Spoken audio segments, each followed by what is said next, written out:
ओम नमो भगवते वासुदेवाय। ओम नमो भगवते वासुदेवाय।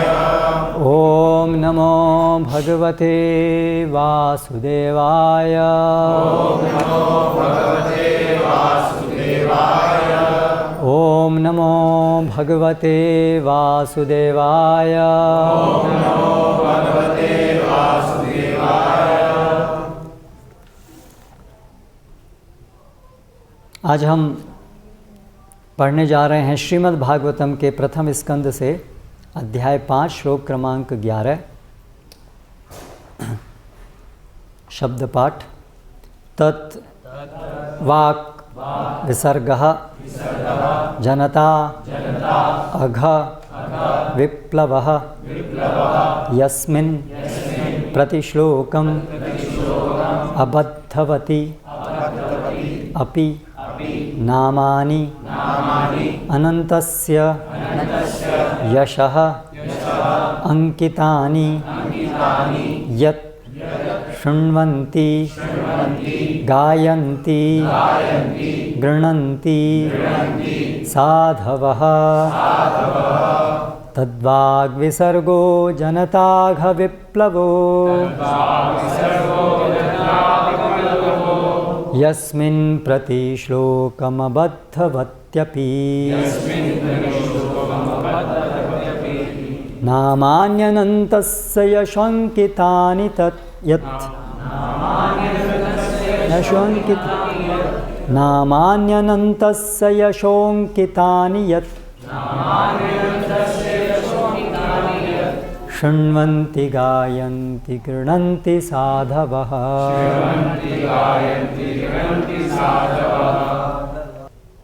शब्दार्थ। तत् उस, वाक् वाणी, विसर्गः सृष्टि, जनता जनसामान्य, अघ पाप, विप्लवः क्रांतिकारी, यस्मिन् जिसमें, प्रतिश्लोकम प्रत्येक श्लोक, अबद्धवति अनियमित रूप से रचा गया, अपि होते हुए भी, नामानि दिव्य नाम आदि, अनंतस्य असीम भगवान के, यशः महिमा, अंकितानि चित्रित, यत् जो, शृण्वन्ति सुनते हैं, गायन्ति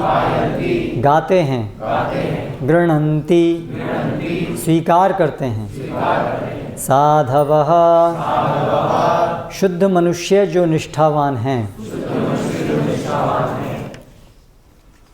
अनुवाद एवं तात्पर्य द्वारा कृष्ण कृपा मूर्ति श्री श्रीमद् अभय चरणारविंद भक्ति वेदांत स्वामी श्रील प्रभुपाद। दूसरी ओर जो साहित्य असीम परमेश्वर के नाम, यश, रूपों तथा लीलाओं की दिव्य महिमा के वर्णन से पूर्ण है, वह कुछ भिन्न ही रचना है, जो इस जगत की गुमराह सभ्यता के अपवित्र जीवन में क्रांति लाने वाले दिव्य शब्दों से ओतप्रोत है।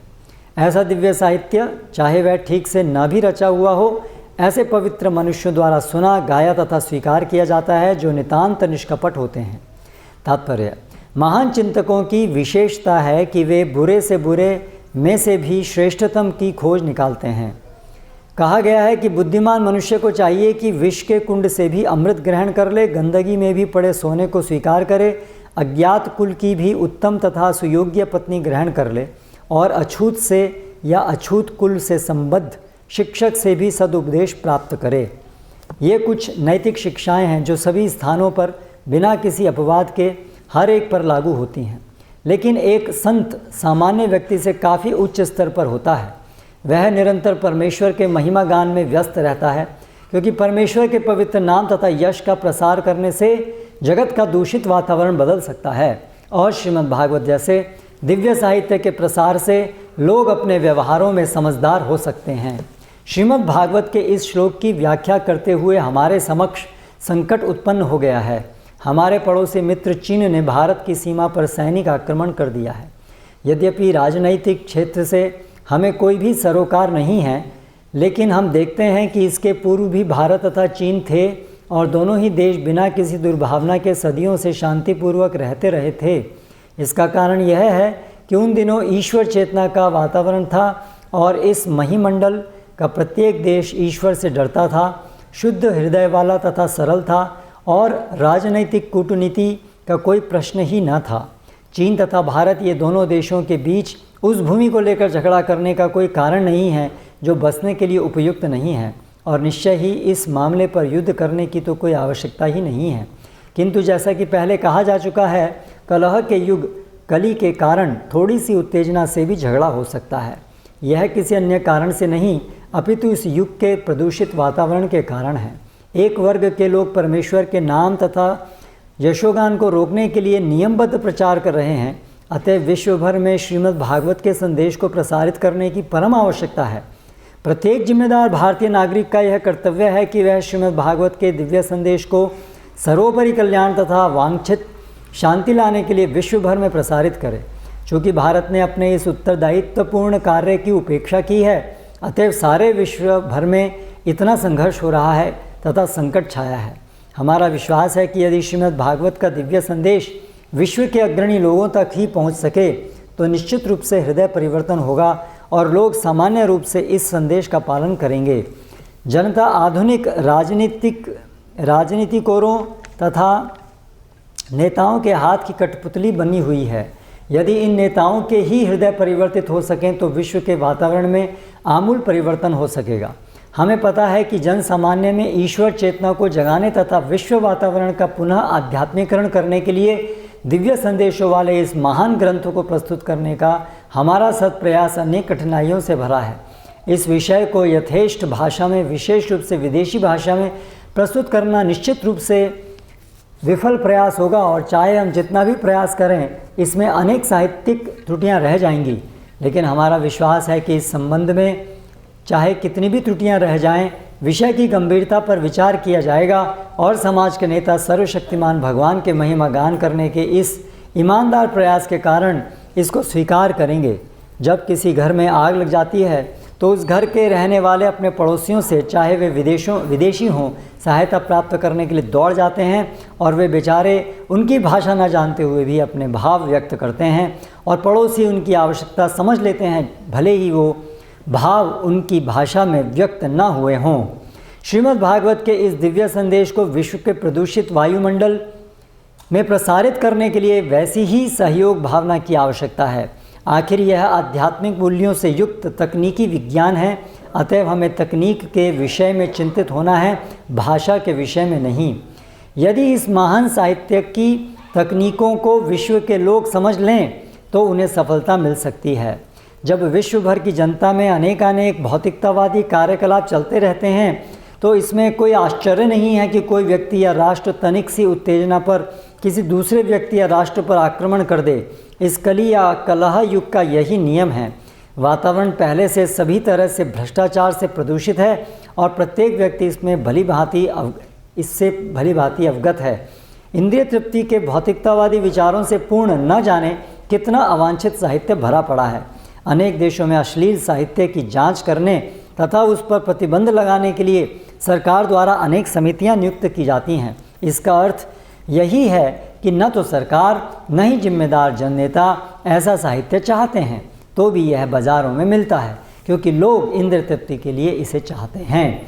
सामान्य रूप से लोग कुछ पढ़ना चाहते हैं, यह प्राकृतिक प्रवृत्ति है, लेकिन चूंकि उनके मस्तिष्क दूषित हैं अतः वे ऐसा साहित्य पसंद करते हैं। ऐसी परिस्थितियों में श्रीमद् भागवत जैसे दिव्य साहित्य से न केवल सामान्य जनों के भ्रष्ट मन के कार्यकलाप घटेंगे, अपितु यह उनकी उस चाह को शमित करेगा जिसके लिए वे रोचक साहित्य पढ़ना चाहते हैं।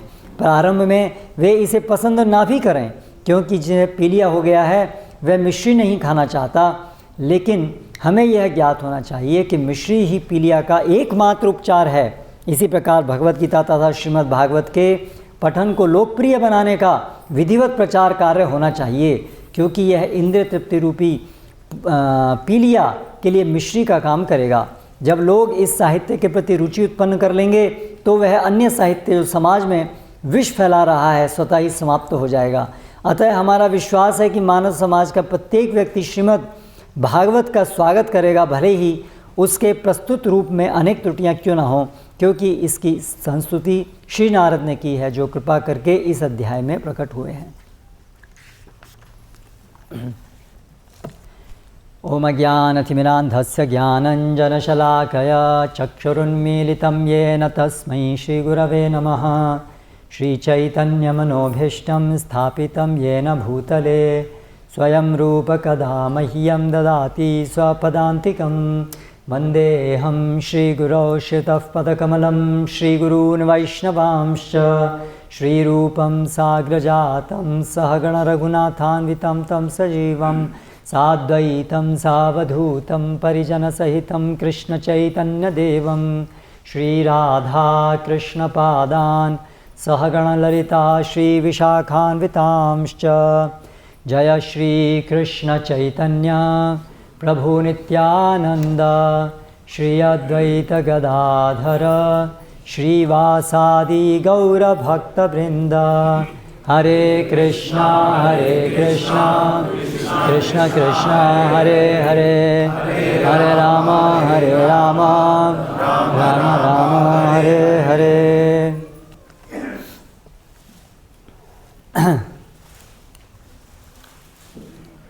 आज जो श्लोक हम पढ़ रहे हैं वो उस संदर्भ में नारद मुनि द्वारा व्यासदेव जी को बोला गया, जब व्यासदेव जी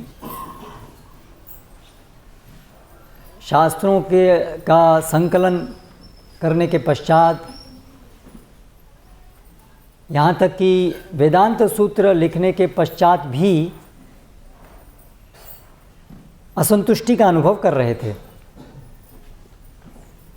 वो भगवान के एक शक्ति आवेश अवतार हैं, जिन्हें कलयुग के आरंभ में वेदों को लिखित रूप देने और उसे विस्तृत करके और उसके विभाग करने के लिए भेजा जाता है, जिससे कि कलयुग की जनता भी वेदों के ज्ञान का लाभ उठा सके और इस प्रकार अपने जीवन को सफल बना सके। तो ये सब वेदों का विभाग करने पर, उसकी अलग अलग विस्तृत व्याख्या करने पर भी वेद व्यास जी जब असंतुष्ट हुए, तब नारद मुनि जो उनके गुरु हैं वो प्रकट होते हैं और उन दोनों के बीच में वार्तालाप होता है, जिसमें नारद मुनि उनको ये महत्वपूर्ण रहस्य उद्घाटित करते हैं कि जो सारे वेद शास्त्र हैं वास्तव में श्रीमद् भागवतम के बिना वो अधूरे हैं। भवतानुदित प्रायः यशो भगवतोमलम येनावासौ न तुष्येत मन्यते तद्दर्शनम खिलम। नारद मुनि बताते हैं कि आपके द्वारा भगवान श्री हरि, भगवान श्री कृष्ण का जो यशगान है उसका पूर्ण रूप से किसी भी अन्य ग्रंथ में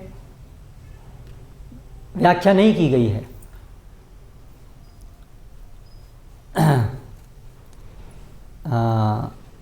धर्मादयश्चार्था, धर्म आदि, धर्म अर्थ काम मोक्ष, ये चार विषयों के विषय में प्रायः चर्चा हुई है सारे अन्य ग्रंथों में। महाभारत जो अत्यंत महत्वपूर्ण है, प्रचलित है, उसमें भी विशेष रूप से धर्म अर्थ काम मोक्ष, ये चार पुरुषार्थों की चर्चा ही प्राय हुई है। तो नारद मुनि बताते हैं कि ये जो चार विषय हैं, धर्म अर्थ काम मोक्ष, इनसे वास्तविक जीव का हित नहीं होने वाला, और आपने अभी तक ऐसा ही किया है, इसलिए आप असंतुष्ट हैं।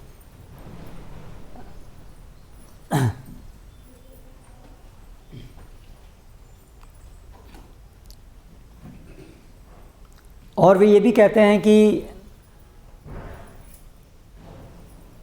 इससे पहले के श्लोक में न यद्वचश्चित्र पदम हरिर्यशो जगत पवित्रम प्रगृणीत करहिचित तद्वायसम तीर्थमुशंति मानसा न यत्र हंस निर्मन्त्यु शिक्षयाः। जो भी साहित्य है, यदि उसमें भगवान हरि का यशगान समुचित रूप से न हो तो वो व्यर्थ है। उसकी तुलना की है एक उपमा के साथ, जैसे कौओं का जैसे तीर्थ स्थान। कौवे हमेशा मांस, मल, इस प्रकार की चीज़ों पर ही आकर्षित होते हैं। तो जो भी सारा साहित्य है जिसमें भगवान का गुणगान समुचित रूप से नहीं होता है, वो सभी मल के समान है। वो सभी केवल प्रदूषण फैलाते हैं, चित्त का प्रदूषण, और इस प्रकार जो भी उसके आधार पर हम कार्य करते हैं उन सब में प्रदूषण ही फैलता है। इसके विपरीत जो आज का श्लोक में वो बता रहे हैं, दूसरी ओर तद्वाग विसर्गो जनताघ विप्लव यस्मिन् प्रतिश्लोकमबद्धवत्यपि। दूसरी तरफ ऐसा साहित्य जो भले ही साहित्यिक दृष्टि से त्रुटियुक्त क्यों ना हो, कमियां हो उसमें, लेकिन फिर भी जनताघ विप्लव, लेकिन जिसमें नामानि अनंतस्य यश अंकितानि यत्, जिसमें भगवान अनंत श्री हरि के यशों का पर्याप्त गुणगान है, शुद्ध भक्ति का गुणगान है, वो ऐसा जो साहित्य है वो ये जो वर्तमान समय की विशेष रूप से कलयुग की जो जनता है, अघ, ये शब्द यहाँ पर उपयुक्त हुआ है, अघ, पापपूर्ण, ऐसी जनता के पापपूर्ण जीवन में विप्लव अर्थात क्रांति लाएगा। और इसीलिए जो साधु जन हैं वो शृण्वन्ति गायन्ति गृणन्ति, वो ऐसे ग्रंथ को, साहित्य को सुनते हैं, गाते हैं और अपने जीवन में उपयोग करते हैं, अपने जीवन को उसके अनुसार जीते हैं। तो ये हम सभी के लिए चिंतन का विषय है कि हम सभी भी उसी समाज के भाग हैं जिसमें ये प्रदूषित वातावरण है। श्रील प्रभुपाद तात्पर्य में प्रदूषित वातावरण की बात करते हैं और उस प्रदूषित वातावरण का एक उदाहरण प्रस्तुत करते हैं। उस समय जब ये टीका लिखी जा रही थी तब चीन और भारत में युद्ध की स्थिति थी। तो कलह युग, ये जो वर्तमान समय है इसको कली युग, कली जो है उसका अर्थ जो है वो कलह से आया है, कलह, लड़ाई झगड़ा। तो जिस समाज में और जो वर्तमान समय है कलयुग, इसमें हम रह रहे हैं, उसमें बहुत प्रकार के दोष हैं, वातावरण बहुत प्रदूषित है। वो इस प्रकार से गुणों से सज्जित है जिससे कि ये जो एक तो दोष, ऐसी आत्माएं यहाँ पर आती हैं जो इस प्रकार पूर्व कर्मों में, पूर्व जन्मों में उन्होंने ऐसे कर्म किए हैं जिससे वो इस प्रकार के पाप कर्म करने की प्रवृत्ति उनके अंदर है। ऐसे ही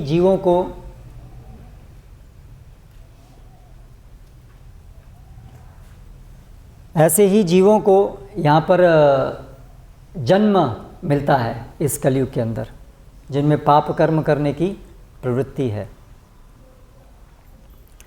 और उसको और बढ़ावा मिलता है एक दूसरे के द्वारा। और इस प्रकार से इस समय जो गुण हैं, तमोगुण की प्रधानता है।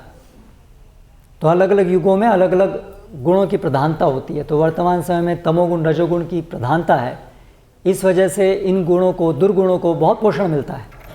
तो इसलिए हम देखते हैं कि कोई भी खराब चीज़ जो है बहुत तेज़ी से पनपती है ना। जैसे अभी बारिश का मौसम है तो इसमें कीड़े मकोड़े खूब आसानी से पनपते हैं। कोई भी चीज़ हम रखते हैं जल्दी से ख़राब हो जाती है, फफूंद पड़ जाती है। तो ये वातावरण उसको पोषण देता है। तो उसी प्रकार से जो कलयुग है, वर्तमान समय, वो ऐसा है कि उसमें लोगों की जो पापमय वृत्तियां हैं वो बड़ी आसानी से बढ़ती हैं। और उसके विपरीत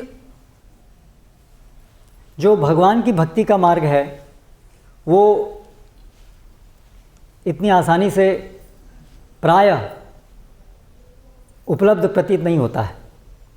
उसके लिए जतन करना पड़ता है, उसको फैलाने के लिए, बढ़ाने के लिए। तो ऐसी हमारी सबकी स्थिति है। शास्त्रों में जो पाप कर्मों की ऐसे विवरण जो दिए हुए हैं और उसके परिणाम भी दिए हुए हैं कि ये पाप करने से ये फल प्राप्त होता है। 24 नरक हैं अलग अलग। आजकल तो हमने उसका बड़ा सीधा उपाय ढूंढ लिया है कि किसने देखा, और हमको लगता है कि ऐसा बोलने से हम बस उससे बच गए। किसने देखा ये नरक स्वर्ग, किसने देखा? तो जैसे कि एक ऑस्ट्रिच एक जानवर होता है, तो जब शिकारी आता है तो अपनी गर्दन जो है वो रेत में छुपा देता है आंख बंद करके, जिससे कि वो शिकारी उसको नहीं दिखता है और उसके मन में ऐसा वो कि भाव लेके आता है कि अभी तो कोई शिकारी नहीं, मैं सुरक्षित हूँ। तो उसी प्रकार से वर्तमान समय में ऐसे बहुत सारे दर्शन, कुदर्शन, गलत दर्शन, गलत धारणाएं प्रसारित हो रही हैं, जिससे कि हम जो पाप कर रहे हैं उसका हमें क्या परिणाम भुगतना होगा वो हम नहीं देख पाएँ। क्योंकि अगर जो हम कर रहे हैं वो कितना पापपूर्ण है ये हमें अगर स्पष्ट हो तो हम सोचेंगे। इसीलिए जैसे कत्ल खाने होते हैं तो वो ऐसे अलग जगह बनाए जाते हैं, है ना, और उसमें प्रवेश नहीं होता है किसी का, क्योंकि सामान्य लोग जो कि उस कत्ल खाने से आने वाले मांस जो बड़ी ही अलग अलग प्रकार से पैकिंग हो कर के हम तक पहुंचता है उसे खाते हैं। लेकिन यदि वो वहाँ जा कर के देखेंगे तो पूरा जीवन खा नहीं पाएंगे उस चीज़ को। तो उसी प्रकार से वर्तमान समय में विशेष रूप से ऐसे बहुत सारे तरीके हम इजाद करते हैं जिससे जो हमारे पाप कर्म हैं वो हमें दिखे नहीं और इसके परिणाम से लोगों को अनभिज्ञ रखा जाए।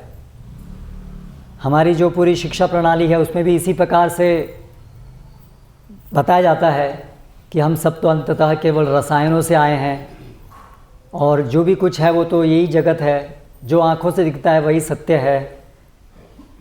तो इस प्रकार से बड़ा सरल हो गया है कि कोई आदमी, कोई भी व्यक्ति जो मन में आए वो करे। लेकिन भविष्य के अगले जन्म में हम नरक देखें कि ना देखें, लेकिन इस जीवन में ही उसका परिणाम तो हम देख ही रहे हैं, क्योंकि जो भी हम कुकर्म करते हैं उसका परिणाम न केवल आने वाले जन्मों में मिलते हैं बल्कि इसी जन्म में ही मिलते हैं। तो जिनकी आंखें हैं वो अभी भी देख सकते हैं कि हमारे कुकर्मों का क्या परिणाम हो रहा है। लेकिन भगवान की ये जो भौतिक जगत को भगवान ने जिस शक्ति से निर्मित किया है, माया शक्ति से, उसका ऐसा प्रभाव होता है कि हम पश्यन अपि न पश्यति, ये शास्त्रों में कथन कई बार आता है। देखते हुए भी हम नहीं देखते हैं, आवृत्त होने के कारण, ज्ञान के ढक जाने के कारण जो हमें जो दिखना चाहिए वो भी हम नहीं देख सकते हैं।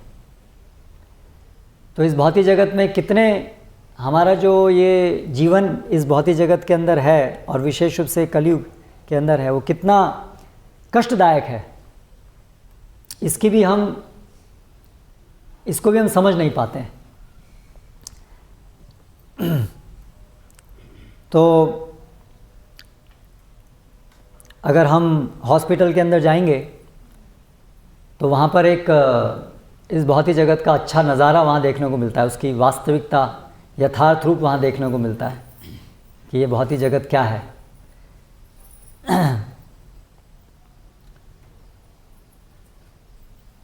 जब कभी हमें कोई बीमारी होती है तब कुछ समय के लिए हमें पता चलता है, जैसे भी 1-2 साल पहले कोरोना था, है ना, तो एक अलग वातावरण था उस समय, और अभी 1-1.5 साल बाद वातावरण फिर से हम बोलते हैं बैक टू नॉर्मल।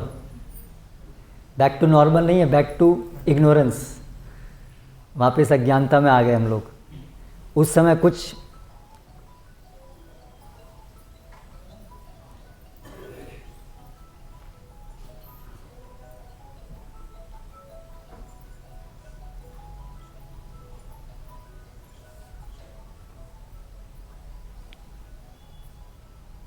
उस समय कुछ हद तक हमें दिख रहा था, अरे मेरी मृत्यु आ सकती है, सब जगह कोरोना फैल रहा है, वो मर गया, वो मर गया, वो मर गया, अच्छा मुझको भी जाएगा, मैं ही मर सकता हूँ।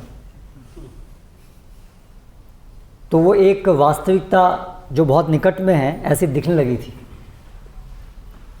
लेकिन जैसे वो कोरोना ख़त्म हुआ तो हम ऐसे निश्चिंत हो गए जैसे मृत्यु तो मेरे को कभी आएगी ही नहीं।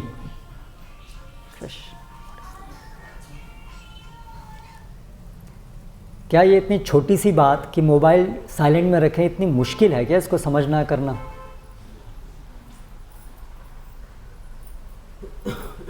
बहुत आश्चर्य होता है हमें। हाँ, आश्चर्य क्यों होना चाहिए, माया जगत में कुछ भी संभव है। इतनी बार अनाउंसमेंट हो गया, हर बार होता है, फिर भी मोबाइल हम लोग साइलेंट नहीं रख सकते हैं। कलयुग में क्या अपेक्षा की जा सकती है?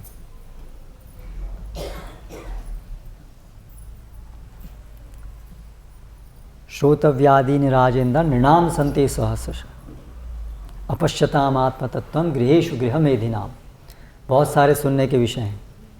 हमारे लिए कॉल्स बहुत महत्वपूर्ण हैं, हम switch off turn off silent नहीं रख सकते। पता नहीं कितना महत्वपूर्ण संदेश आ रहा है, अगर एक घंटा लेट हो गए तो जीवन उल्टा पिल्टा हो जाएगा, हमारा अस्त व्यस्त हो जाएगा। ऐसे क्या महत्वपूर्ण चीज़ है जो, लेकिन ये जो महत्वपूर्ण चर्चा चल रही है इससे बहुत ज़्यादा महत्वपूर्ण हमें हमारी ये चर्चाएं लगती हैं। इसलिए हम 1 घंटे के लिए भी अपना मोबाइल साइलेंट नहीं रख सकते। किम आश्चर्य तफ परम। अभी ये वाला यक्ष में प्रश्न बदलना पड़ेगा, सबसे ज़्यादा आश्चर्यजनक चीज़ क्या है? लोग 1 घंटे के लिए अपना मोबाइल साइलेंट में नहीं रख सकते हैं, इससे बड़ी आश्चर्य की चीज़ क्या है? एनीवे, तो मृत्यु, बुढ़ापा, बीमारी, ये सब चीज़ें, और जैसे ये पापमय वातावरण है तो इसमें हर चीज़ में मृत्यु तो कष्टदायक है ही, पर वो मृत्यु भी अत्यंत कष्टदायक होती है ना। बुढ़ापा तो बुढ़ापा है ही, लेकिन वो बुढ़ापा भी बहुत अधिक कष्टदायक होता है। ये सब पाप कर्मों के कारण होता है। हाँ, एक मृत्यु होती है बिना किसी बड़े प्रकरण के मृत्यु होना, और एक है बहुत कष्ट लेते लेते मृत्यु अपने आप में महान कष्ट है। हाँ, तो ये सब है। आप देखिए किसी का डिप्रेशन हो जाता है तो कैसे क्या स्थिति होती है उसकी, वो जीते हुए भी क्या कहें, उसका मरना ठीक है या क्या ठीक है पता नहीं, है ना। इतना कष्ट में रहता है, और पूरे जो उसके संबंधित परिवारजन हैं वो भी अत्यंत कष्ट में रहते हैं। तो बहुत लंबी लिस्ट है केवल बीमारियों की, और ये तो केवल दुखों को देने वाला एक विभाग है। बीमारी के अलावा और बहुत सारे विभाग हैं, लड़ाई झगड़ा, अनेक विभाग हैं। तो ये सब हमारे साथ चल रहा है वर्तमान समय में।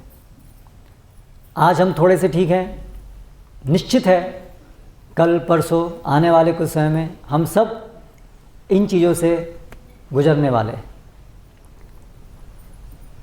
तो फिर क्या हमें शांति से बैठना चाहिए? क्या हमें फिर भी इस जगत के अंदर सुख की अभिलाषा करनी चाहिए? ये पहला प्रश्न है। तो जनताघ विप्लव,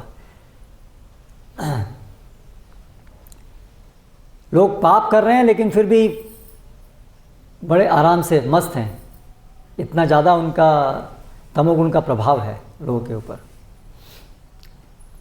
मेडिकल साइंस में हम जानते हैं कि जब कोई व्यक्ति जल जाता है, बर्न्स, तो जब वो अलग अलग डिग्री होती हैं उसमें, first degree burn, second degree, third degree, जब कोई, हमें सिखाया जाता था, जब कोई रोते रोते बहुत चिल्लाते हुए आए जला हुआ व्यक्ति, तो समझ लीजिए उसके बचने के चांस ज़्यादा हैं। और अगर कोई बड़ी शांति से आए, कोई उसको तकलीफ़ नहीं है, बड़े आराम से आए, बर्न्स पेशेंट जला हुआ, तो उसके बचने के चांस बहुत कम हैं, क्योंकि जो जितना डीप बर्न्स होते हैं तो उसमें आदमी चिल्लाता भी नहीं। तो आजकल लोगों की ऐसी है, थर्ड डिग्री बर्न्स की तरह से है, इतनी भयानक स्थिति में हैं, फिर भी हम बड़े सब अच्छा लग रहा है हमें, सब अभी तो हम बहुत प्रगति कर रहे हैं, सब अच्छा ही हो रहा है, भारत सुपर पावर बनने वाला है, हाँ, कितनी सारी ऐसी आशाएं हमको दी जा रही हैं और लग रहा है सब कुछ बढ़िया ही है। तो इसका मतलब ये एक और प्रभाव है कि पापमय जीवन इतना ज़्यादा है कि उसके परिणाम भी हमें दिखने बंद हो गए हैं। तो ऐसे प्रदूषित वातावरण से हमें अपने को निकालना है, अगर हम बुद्धिमान हैं तो। अन्यथा अगर हम पशुवत रहना चाहते हैं तो वो तो हमेशा हमारी स्वतंत्रता ही, अन्यथा अंततः तो हम सभी को अपने जीवन के विषय में निर्णय लेने होंगे, और जो भी हम कर रहे हैं उसके परिणाम होते हैं। एक ऐसा अजीब सा एक वातावरण बनाया गया है, यतो मत ततो पथ, अरे सब ठीक है, सब ठीक नहीं है, सब कुछ, सबको कुछ भी करो बाद में परिणाम तो एक जैसा ही होगा, ऐसा नहीं है, ये सब मूर्खता है। सामान्य जगत में भी हम देखते हैं, कोई आदमी अगर शराब पी करके गाड़ी चलाता है तो बहुत ज़्यादा चांस है कि वो एक्सीडेंट होगा। तो उसी प्रकार से ये भौतिक जगत के अंदर नियम हैं, पाप पुण्य ये सब हैं। तो जो भी हम कर रहे हैं इस जीवन में और आने वाले समय में उसका परिणाम भुगतेंगे, भुगत रहे हैं, भुगतेंगे। तो इसलिए ऑस्ट्रिच की तरह से आंख बंद करने से फ़ायदा नहीं है, वो महामूर्खता है ना। बल्कि मनुष्य जीवन के अंदर लब्ध्वा सुदुर्लभम इदम बहु संभवान्ते आनुष्यम अनित्यमर्थदमपि यह लोका। ये दुर्लभ मनुष्य जीवन के अंदर जो बहुत समय के बाद में प्राप्त हुआ है, ये सभी प्रकार के तापत्रय, 3 प्रकार के तापों से, कष्टों से निकलने का उपाय इस मनुष्य जीवन के अंदर उपलब्ध है ना। फिर भी हम क्यों सोए हुए हैं? जैसे श्री चैतन्य महाप्रभु, भक्तिविनोद ठाकुर चैतन्य महाप्रभु के तरफ से गाते हुए बोलते हैं, जीव जागो जीव जागो गोरा चांद बोले, हम उठा रहे हैं। तो ऐसे हमारी स्थिति है कि हम ऐसे सोए हुए हैं, पिशाची, माया रूपी पिशाची की गोद में हम सोए हुए हैं। वो हमारा खून चूस रही है, लेकिन फिर भी हम उसकी गोद में सोए हुए हैं। हम उसको अपनी माँ मान रहे हैं, बल्कि वो हमारा खून चूस रही है। तो उसी प्रकार से ये भौतिक जगत में जो हमारी स्थिति है, जिसे हम बड़ा अच्छा मान रहे हैं, वो हमारी मूर्खता है। इसलिए हमें अपने जीवन के प्रति गंभीर होना चाहिए। हमें एक क्षण भी व्यर्थ नहीं गंवाना चाहिए, क्योंकि हमारा ये जीवन बहुत ही क्षणिक है। मनुष्य जीवन बहुत लंबा नहीं है, 60-65 साल मैक्सिमम, और उसमें भी कोई गारंटी नहीं है हमारी आयु कितनी है। तो जब ऐसी स्थिति है तो हम कैसे, ये जो मूर्ख जनता है, समाज है, उनके कहने पर अपना ये बहुमूल्य जीवन ऐसे ही खाना पीना, कुछ नए नए गैजेट्स घर लेके आना और उससे खेलना और ऐसे कुछ सपने देखते रहना दिन में और रात में, कैसे अपना जीवन इस प्रकार की चीज़ में गंवा सकते हैं?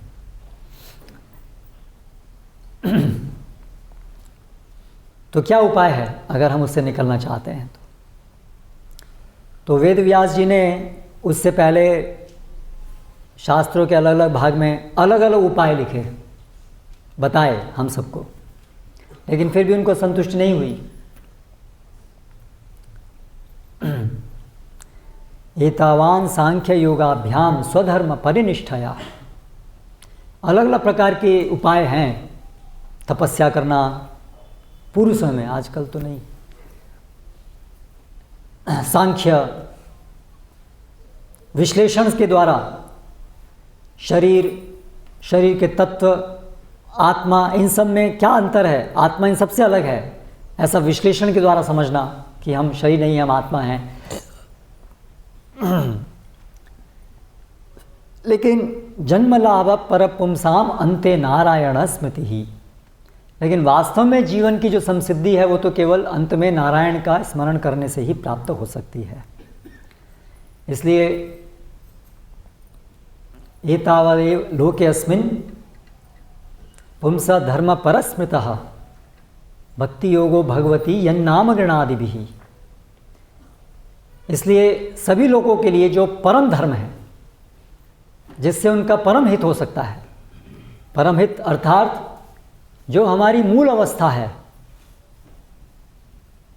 जो वास्तव में परम आनंद की अवस्था है, विशेष रूप से 3 गुणों से युक्त अवस्था है, सत, चित और आनंदमय अवस्था है, उस अवस्था को प्राप्त करना ही हमारा परम हित है। और उस अवस्था के बिना कुछ भी हम जिसको हितकर मानते हैं वो हितकर नहीं है, क्योंकि वो हमारी स्वाभाविक स्थिति नहीं है। सत अर्थार्थ नित्यता, चित अर्थार्थ पूर्ण ज्ञान अपने विषय में, भगवान के विषय में, हमारे संबंध के विषय में, और उस संबंध के अनुसार कार्य करने से आनंद, तीसरी अवस्था आनंद प्राप्त करना। इसीलिए आप देखिए हर जीव के अंदर ये 3 गुण होते हैं, 3 उसके लिए प्रेरणा होती हैं। वो हमेशा नित्य जीवन चाहता है, वो ज्ञान चाहता है और वो आनंद चाहता है। और इस भौतिक जगत में क्योंकि हमारे लिए अस्वाभाविक स्थिति है शरीर के अंदर फंसे रहना, इसलिए हम इन तीनों गुणों से दूर हैं। ये तीनों गुण जो हमारे स्वाभाविक गुण हैं वो आच्छादित हैं। हमें अभी नित्य जीवन का अनुभव नहीं होता, हमें मृत्यु का अनुभव होता है, हमें बार बार जन्म और मृत्यु का अनुभव होता है, और ये इसलिए कष्टदायक है क्योंकि हमारी स्वाभाविक स्थिति नहीं है ना। उसी प्रकार से अचित, अज्ञानता का अनुभव, हमें नहीं पता मरने के बाद हमारा क्या होगा, उससे डर आता है, क्या होगा हमारा, क्या होगा अगले क्षण, क्या होगा, भय, चिंता, भय, ये सब अज्ञानता, असत अवस्था के कारण होता है। तो असत, अचित और निरानंद, आनंद नहीं है। आनंद जिसको हम मानते हैं सुख, आजकल जगत में सुख की बात तो होती है, लेकिन वो सुख क्या है, बहुत क्षणिक सुख है, और वो ऐसा सुख है क्योंकि भौतिक है, भौतिक तत्वों के मिलने से होता है, उसमें आत्मा का कोई रोल ही नहीं है, स्थान ही नहीं है। इसीलिए वो सुख हमें कभी संतुष्ट नहीं करता है, वो केवल एक आभास है, केवल एक परछाई मात्र है। अगर पानी का एक आभास है, पानी नहीं है, तो उससे हम अपनी प्यास नहीं बुझा सकते। जैसे मृग तृष्णा होती है, वहाँ पर पानी नहीं होता है, वहाँ पर केवल पानी का आभास होता है, इसलिए उससे हम अपनी तृष्णा नहीं बुझा सकते हैं। तो उसी प्रकार से इस जगत में जो सुख के नाम पर चल रहा है वो केवल सुख का आभास है, वो वास्तविक सुख नहीं है। जिसे सुख हम सब सोचते हैं वो इंद्रिय, विषयेंद्रिय संयोगात, जो विषय और इंद्रिय के संयोग से उत्पन्न होने वाला एक भ्रम है, जिसको हम सुख जैसा लगता है, वो सुख जैसा लगता है पर वास्तव में सुख नहीं है। आँखों से कोई भौतिक रूप देखा, वो हमें लगता है सुंदर है, लेकिन भौतिक कोई रूप सुंदर हो ही नहीं सकता है, और ना ही भौतिक रूप को भोग करना वो हमारी स्वाभाविकता है, इसलिए वो कभी हमें आनंद प्रदान नहीं कर सकता है। ऐसे सारे इंद्रियों के विषय हैं, और इंद्रिय और विषय जब पास में आते हैं, अच्छा खाना अगेन वो चेतना और वो क्रिया सब पदार्थ सब वो भौतिक है, इसलिए वो वास्तव में हमें कभी संतुष्ट नहीं कर सकते। क्षणिक सुख, चपल सुख, इसलिए उसका नाम दिया चपल सुख, सेकेंडरी, मोमेंटरी। तो वो कैसे हमें संतुष्ट करेगा? क्योंकि हमारा नित्य सुख हो ऐसी गुण है हमारे, इसलिए उसके बिना हम कभी संतुष्टि अनुभव नहीं करते हैं। इसलिए अनेक लोग आप देखते हैं जिनके पास भौतिक दृष्टि से बहुत कुछ है, सब कुछ है, पैसा है, सब कुछ है, प्रतिष्ठा है, लेकिन फिर भी वो अंदर से बड़ा खाली अनुभव करते हैं। और सभी लोगों की यही कथा है। हम सब अपने अगर हृदय के अंदर झाँक के देखें तो उसको हम कैसे न कैसे कवर अप करने की कोशिश कर रहे हैं, लेकिन बार बार जो सच्चाई है वो बाहर प्रकट होती रहती है। वैकेंट, अंदर से निराशा है, खाली है। क्योंकि ये जो भौतिक जगत के अंदर पदार्थ हैं उनका आत्मा से कोई लेना देना ही नहीं है।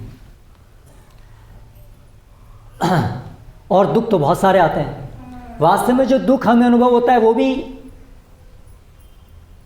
दुख के स्रोत नहीं है, जैसे सुख के स्रोत नहीं है। सुख जो हमें लगता है वो भी भ्रम है, और जो दुख जो लगता है वो भी भ्रम है, क्योंकि दोनों का जो स्थान है वो शरीर है। वो शरीर के अंदर जो घटित हो रहा है और शरीर को हम अपना मान रहे हैं, इसीलिए वो हमें अपना सुख और दुख लगता है।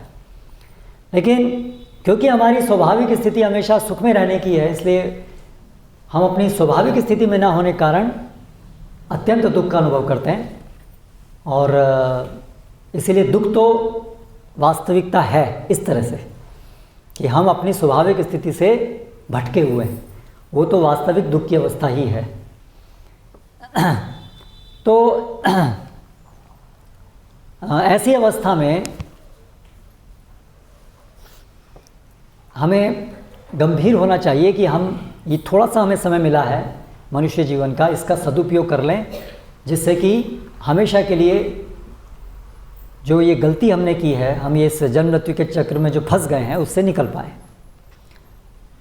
और अभी जैसे मैंने कहा व्यासदेव जी ने अलग अलग उपाय बताए, उसमें भी असंतुष्टि अनुभव की, तो फिर नारद मुनि ने आकर के उनको बताया कि आपको केवल एक ही वास्तव में तरीका है, वासुदेव भगवती सवै पुंसाम परो धर्मो यतो भक्तिरधोक्षजे, भगवान की सेवा।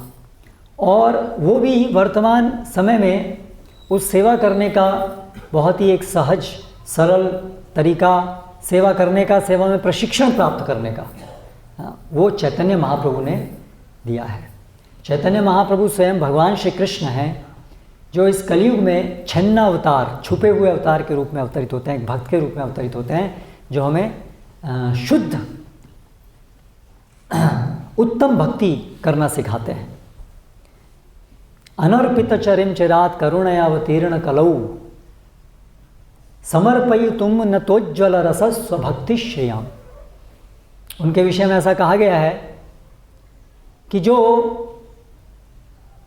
बहुत ही दुर्लभ तत्व है, जिसको सभी अवतार भी आकर के नहीं देते हैं, केवल भगवान श्री कृष्ण स्वयं जब आते हैं तभी उसको देते हैं, ऐसी चीज, ऐसी उत्तम अवस्था,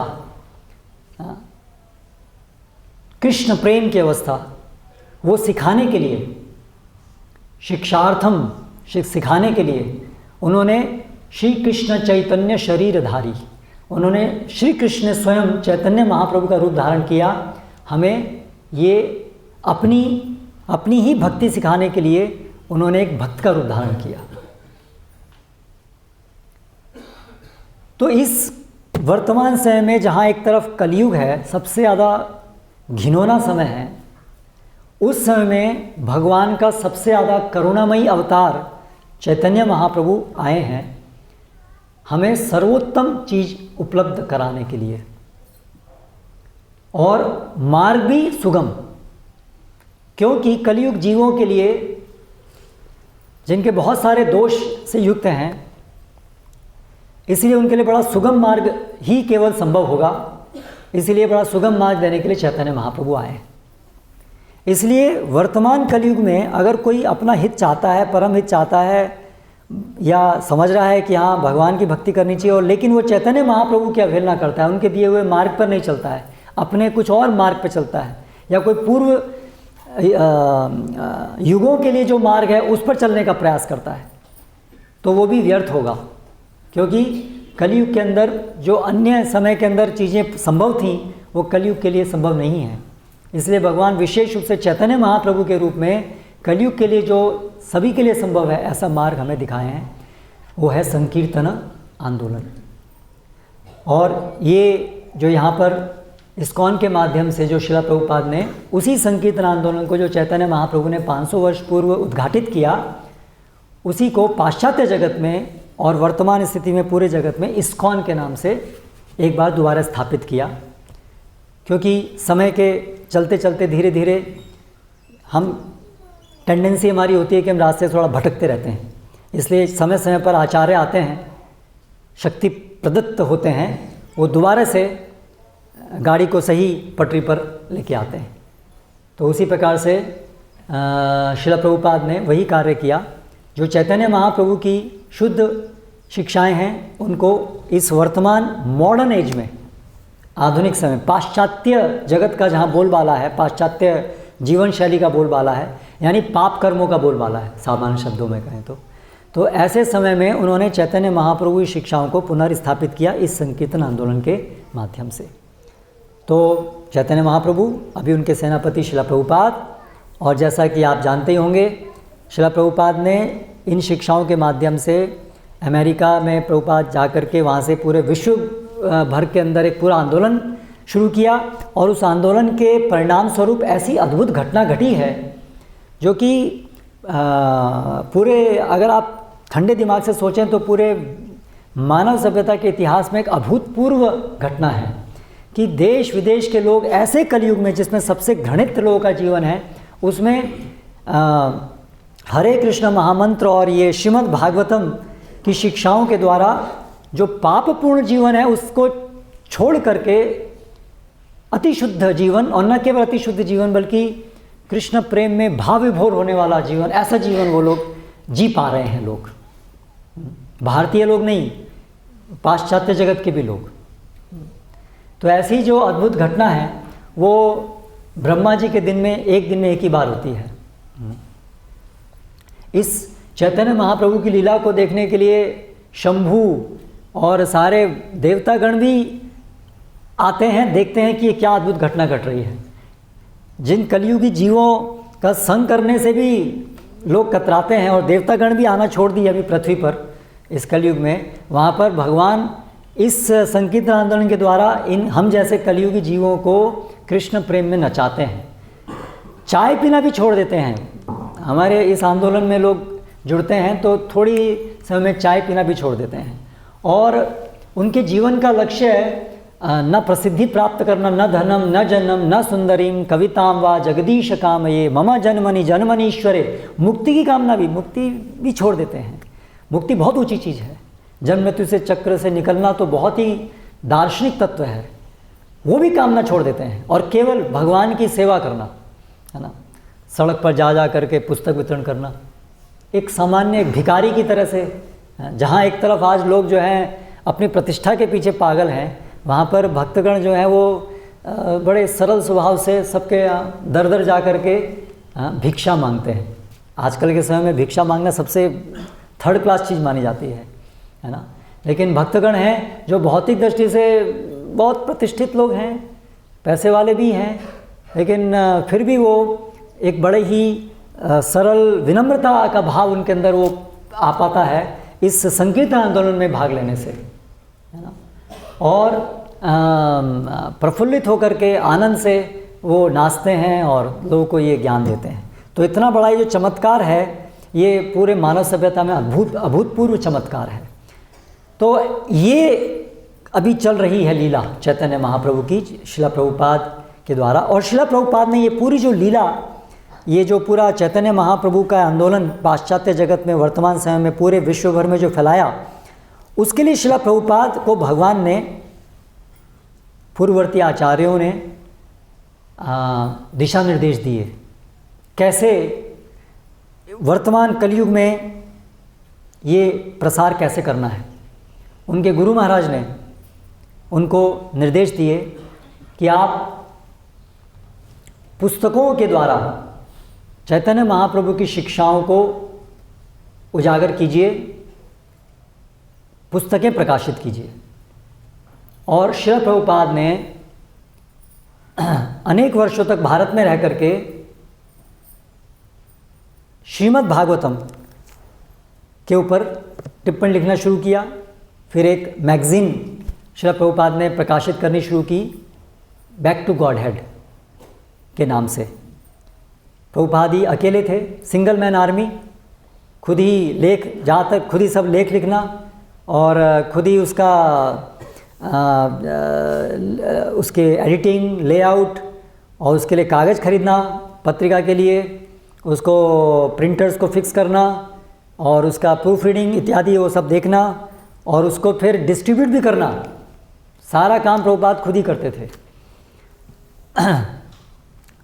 और इस प्रकार से जब श्रील प्रभुपाद के पास ये श्रीमद् भागवतम के उन्होंने पहले 2 स्कंद के ऊपर अपना तात्पर्य लिख दिया, तब उनके गुरु महाराज के आदेश पर प्रभुपाद अमेरिका के लिए निकल पड़े 70 साल की उम्र में। जिस एज में लोग पूरी तरह से रिटायर्ड होकर के कुछ शक्ति नहीं रहती है, उस समय में श्रील प्रभुपाद अकेले अमेरिका जाने के लिए चल पड़े। उनको कोई सहायता नहीं थी, भारत से भी कोई लोग उनके साथ नहीं आ रहे थे, पाश्चात्य जगत की तो कोई कहना ही क्या, वहाँ तो किसी को कुछ पता ही नहीं है, चैतन्य महाप्रभु, कृष्ण, हरे कृष्णा, कुछ नहीं पता है उस समय तक। और 70 साल की उम्र में श्रील प्रभुपाद अकेले गए और वहाँ पर अमेरिका में कोई स्पॉन्सर था, वहाँ पर कुछ समय उनके पास रहे, बाकी फिर इधर उधर कभी जहाँ मौका मिले वहाँ जाते, प्रवचन देते और ये पुस्तकों का वितरण करते, खुद ये बुक देते लोगों को। और ऐसे करके आरंभ हुआ और वहाँ के कुछ अमेरिकी लोगों ने, यंग लोगों ने कुछ इंटरेस्ट, दिलचस्पी लेनी शुरू की। सो वो सब ड्रग्स भी लेने वाले थे, व्यभिचार, ये सब तो सामान्य चीज़ है वहाँ। तो ऐसे ही लोगों के बीच में से श्रील प्रभुपाद ने अपना आंदोलन शुरू किया। प्रभुपाद को ऐसी कामना थी, ऐसी थी कि अमेरिका के जो दार्शनिक लोग हैं, जो बुद्धिजीवी वर्ग हैं, वो आएंगे, लेकिन वो लोग तो आरंभ में कोई नहीं आया। आए कौन? जिन्होंने दिलचस्पी दिखाई, हिप्पी लोग थे। तो श्रील प्रभुपाद ने उन्हीं से शुरू किया, जो भगवान भेजे, और प्रभुपाद ने उन्हीं को प्रचार किया और उन्हीं लोगों का जीवन पूरा परिवर्तित हुआ। वो लोग सब अपनी पूरा दृष्टिकोण जीवन का बदल दिए, उनका बदल गया और प्रभुपाद के शिष्य बन गए। और प्रभुपाद ने उन लोगों के द्वारा ही प्रचार किया, पूरे विश्व भर में प्रचार किया। और उसी समय में 108, 12 साल के अंदर 108 मंदिर, 10,000 से भी ज़्यादा शिष्य। आजकल भारत में सब लोग कृष्ण भक्ति प्रचार की बात सब कर रहे हैं, बाहर भी जाते हैं, लेकिन आज तो पूरे देश विदेश में राधा कृष्ण, भगवद गीता, भागवतम प्रभुपाद के द्वारा इतना प्रचार करने से आज पूरा इतना पता लगा है। पहले तो बाहर कोई इस प्रकार से कोई जानकारी भी नहीं थी, कोई इसके लिए उत्सुक भी नहीं था जानने के लिए, है ना। आज हम जिसको बड़ा सरल सोचते हैं, तो बहुत बड़ा परिवर्तन पूरे विश्व में ये श्रील प्रभुपाद ने, प्रभुपाद की पुस्तकों से और प्रभुपाद के इस आंदोलन से हुआ है। तो तात्पर्य कहने का ये है कि ये जो इस श्लोक के अंदर भविष्यवाणी की गई है कि पूरे समाज के अंदर जो कलयुग में जो बड़ा ही प्रदूषित वातावरण है, उस प्रदूषित वातावरण को शुद्ध करने का क्रांतिकारी कार्य ये श्रीमद् भागवतम करेगी। ये भविष्यवाणी वर्तमान समय में पूरी हो रही है, हम उसमें भाग ले रहे हैं जहाँ पर ये भविष्यवाणी पूरी हो रही है ना। हम सुनते हैं ना कि एक भविष्यवाणी हुई थी और ऐसा हुआ, हम उस समय में जी रहे हैं जहाँ पर एक बड़ी महत्वपूर्ण भविष्यवाणी पूरी हो रही है, अगर हम उसको देख पाएँ तो। और हम उसमें भाग लेकर के अपने को कृतार्थ कर सकते हैं, उस भविष्यवाणी को पूरा करने में हम कृतार्थ कर सकते हैं। तो श्री चैतन्य महाप्रभु ने ये भविष्यवाणी की है कि पृथ्वी थे आचे जो तो नगर आदि ग्राम, सर्वत्र प्रचार होई बे मोरा नाम। ये जो वर्तमान कलयुग है, इसमें 500 वर्ष पूर्व जब चैतन्य महाप्रभु आए, तब उन्होंने ये उद्घोषणा की और अलग अलग जगह जो उनके पार्षद हैं और जो अलग अलग साहित्य ग्रंथ हैं, उनसे ये बात की उद्घोषणा हुई कि ये जो 10,000 साल चल रहे हैं अभी, 500 साल से शुरू होकर के, वो कलयुग में भी स्वर्णिम युग है, जिसमें शुद्ध कृष्ण भक्ति का प्रचार होगा। जन जन तक पहुँचेगा और इस तरह से कलयुग का पूरा चेहरा बदलेगा। जो आज हमें बड़ा असंभव सा प्रतीत होता है, अभी तो हम बहुत थोड़े से लोग हैं इस पूरे भोपाल में। कितने लोग हैं जो भागवतम को अपने जीवन का प्राण बना रहे हैं, अपना जीवन इसको अपने जीवन में ला रहे हैं। शृण्वन्ति गृणन्ति गायन्ति गृणन्ति साधवः। कितने लोग हैं साधु बने हैं भोपाल के अंदर जो इसको नियमित श्रवण गायन अपने जीवन में पालन करके अपने जीवन का उद्धार कर रहे हैं, परम आनंद का अनुभव कर रहे हैं, सारे पाप कर्मों से मुक्त हो रहे हैं। बहुत थोड़े लोग हैं, है ना। लेकिन आज से 10 साल पहले इतने लोग भी नहीं थे। जब यहाँ पर 2013 के अंदर 10 साल हुए यहाँ पर आए हुए, 2013 के अंदर एक 6-7 भक्तों की एक टोली आई थी और कि हम भोपाल में प्रचार करना चाहते हैं, ऐसा जो हमारे प्रमुख हैं यहाँ के मध्य प्रदेश के महामन प्रभु जी, तो उनसे याचना की थी। तब तक भोपाल में कोई इस्कॉन का कोई केंद्र नहीं था और उस समय उन्होंने वो प्रार्थना की कि हमें भोपाल में प्रचार करें। वहाँ से शुरुआत हुई एक सिस्टमेटिक, भोपाल में कुछ चैतन्य महाप्रभु के आंदोलन को लाना है, ऐसी वहाँ पर एक शुरुआत हुई। तो भगवान ने प्रेरित किया उन भक्तों को कि वो भोपाल आएँ, है ना। भोपाल कैपिटल सिटी है मध्य प्रदेश का। हालांकि इस्कॉन के केंद्र तो बहुत जगह उससे पहले स्थापित हो चुके बड़े बड़े शहरों में, लेकिन किसी कारण से भोपाल के अंदर तब तक भी नहीं हुआ था। तो वहाँ से आरंभ हुआ, 5-6 भक्त थे केवल। और आप देखिए कि ये 10 साल के अंदर किस प्रकार से ये पूरी भगवान ने ज़मीन की व्यवस्था भेजी की और फिर ये बन गया पूरा स्ट्रक्चर और धीरे धीरे बढ़ रहा है। तो ये क्रांति हो रही है ना, ये क्रांति हो रही है। जो लोग भी यहाँ पर जुड़ रहे हैं वो लोग अपने जीवन में धीरे धीरे उत्तरोत्तर ये अनुभव कर रहे हैं, करते हैं कि कैसे उनका पूरा जीवन परिवर्तित हो गया है। सुखमय परिवर्तन है। परिवर्तन होना अपने आप में बड़ी बात नहीं है, पर वो परिवर्तन होना चाहिए जिसमें हम जो हमारी स्वाभाविक स्थिति है सच्चिदानंद में, वो स्थिति में हम लोग जाएं। सत, चित और आनंद, ये तीनों स्थिति। तो ये जो श्रील प्रभुपाद के द्वारा दिए गए ग्रंथ हैं हमारे जीवन में, ये क्रांति लाने के लिए यही सबसे बड़े उपाय हैं। तो इसलिए जो लोग भी आप यहाँ पर आते हैं इसको अच्छे से समझिए।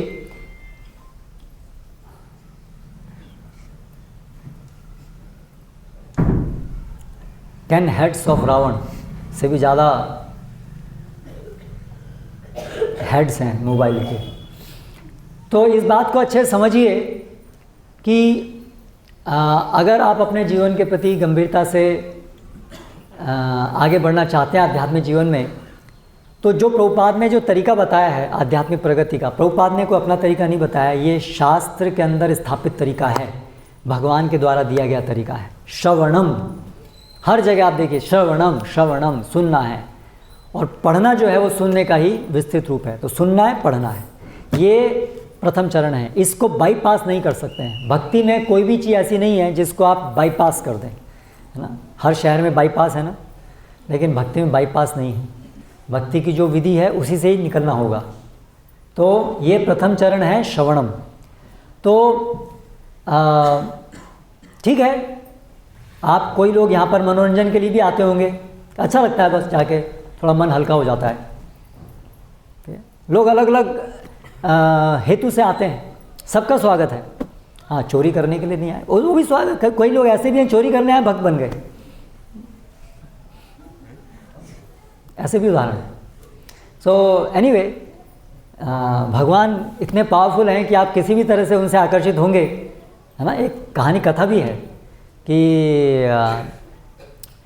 चैतन्य महाप्रभु की लीला में आता है कि कुछ चोर थे, प्रोफेशनल चोर। उन्होंने देखा ये बड़ा सुंदर बालक है, आभूषण धारण किए, तो उन्होंने चोरी करने की कोशिश की। उनको उठा के ले गए, किसके आभूषण निकाल लेंगे, लेकिन वापस फिर वहीं भ्रमित होकर के उन्हीं के घर में वापस आ गए। सो एनीवे, तो किसी कारण से आप यहाँ आए होंगे। बंदर बंदर बंदर। हरे कृष्णा, वो भी कथा सुनने आ रहे हैं। चैतन्य महाप्रभु की लीला सबके ऊपर कृपा करे, हरे कृष्णा कृष्णा कृष्णा हरे हरे, हरे राम राम।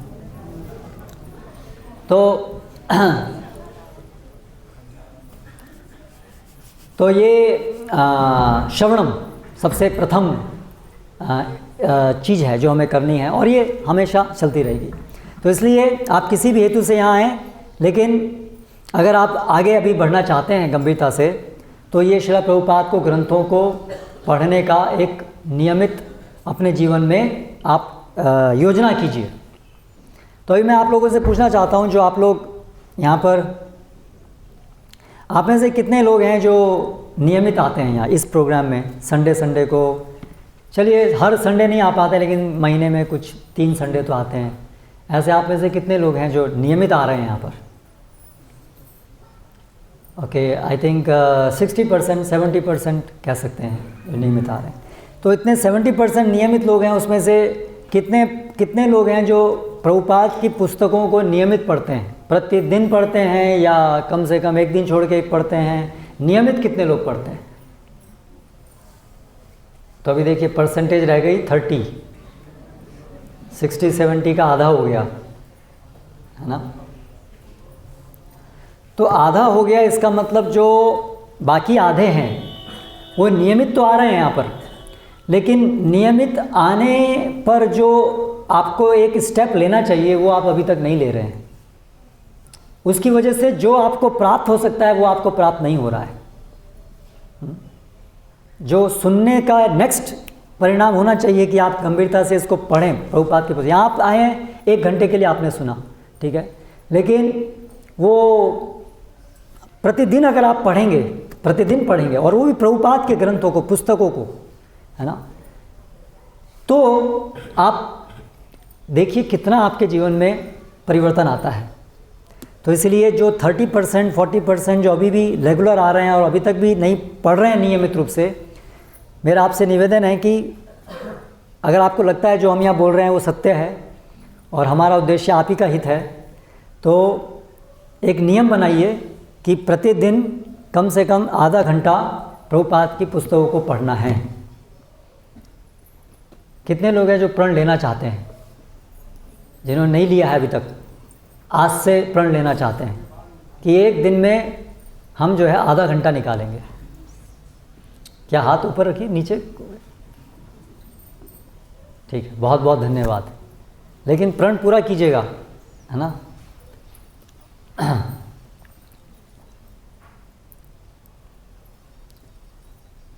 जो लोग पहली बार आ रहे हैं या अभी रेगुलर नहीं आते हैं, कभी कभार आते हैं, उनसे भी हमारा निवेदन है कि आप नियमित आना कम से कम नियमित आइए। ठीक है, आप अभी पढ़ना शुरू नहीं किया, लेकिन कम से कम नियमित आइए। और प्रभुपाद के ग्रंथों को तो कम से कम घर में ज़रूर रखिए, वो आपको प्रेरणा देंगे पढ़ने की, यहाँ आने की। तो यहाँ पीछे बुक टेबल है और सेमी बुक टेबल यहाँ भी है। तो जो पहली बार आ रहे हैं या यदा कदा आते हैं, तो प्रभुपाद के ग्रंथों को घर में रखिए, और जो नियमित पढ़ते हैं वो लोग भी प्रभुपाद के ग्रंथों को रखिए। देखिए, श्रील प्रभुपाद ने पूरे ग्रंथ माला दी है हमको, विशेष रूप से भगवद गीता, भक्ति रसामृत सिंधु, श्रीमद् भागवतम और चैतन्य चरितामृत।